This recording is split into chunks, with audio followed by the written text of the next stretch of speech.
Hello friends, today I wanted to share a plugin, or I guess it's called an add-on in Blender, um, which is based on work I've shared before on this channel, but now it's available as a pretty easy to use Blender add-on called Blender Image Voxel, and it's on GitHub.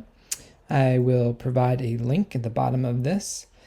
The README page that's part of the repo explains how to install and use this plugin.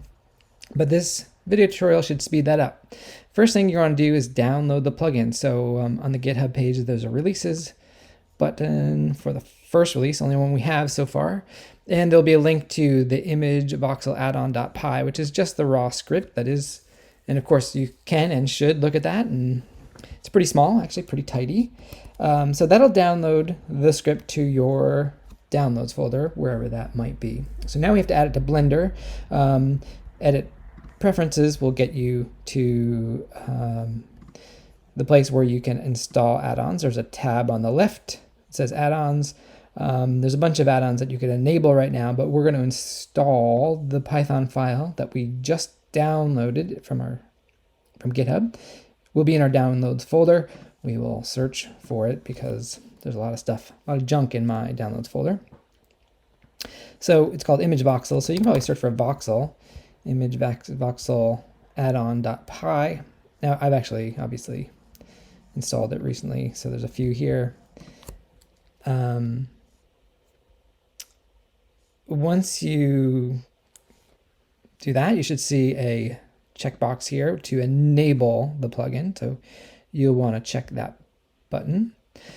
One important thing, this plugin sort of requires that you have an image. It doesn't really do anything without an image, so you're going to maybe just want to, in some image editor, open something. I have this PNG here, so I think PNGs and JPEGs work. I'm not sure what else will work or not, but anything that is supported by Blender should work.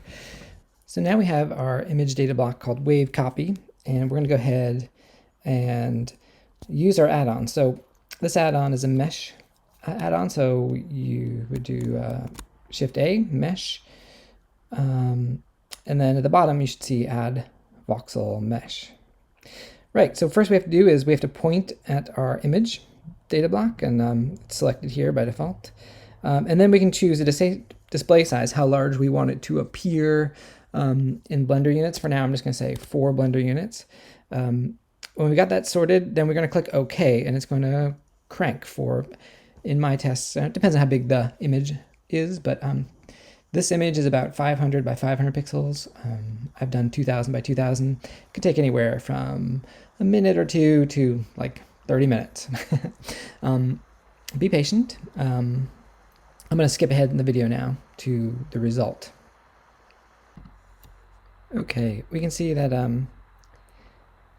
the voxel mesh is there. It's in its own single object, and it's in a voxel layer. I also noticed that I'm going to the material view now, and we can see that it actually has created its own material called image voxel material. And that's a material that looks at the vertex colors and shades things appropriately. Now, unfortunately, the way this add-on works right now is the origin of our mesh is actually at the bottom left corner. So it'd be better, obviously, if the origin was in the volume center. But anyway, the only thing left to do right now, I think, is to sort of position this mesh somehow that we can clearly see the voxels. It takes a while. We have to sort of scale up our mesh, maybe reposition our camera, or reposition the mesh itself. And yeah, and maybe adjust the camera so we have an interesting angle. So first thing I'm going to do, just for fun, I'm going to go to an orthographic camera. Sometimes that can be interesting. But anyways, this is all finesse, and you can do whatever you think you'd like to do at this point. But I'm just manipulating the camera, trying to get a interesting angle, an angle that shows off that there are voxels in this image. So part of that is going to be adjusting the zoom level, but also choosing a view angle that sort of illustrates the the voxels are there. And again, I turn on some studio lights and again, just tuning, zooming in to actually get to the place where we can see the voxels.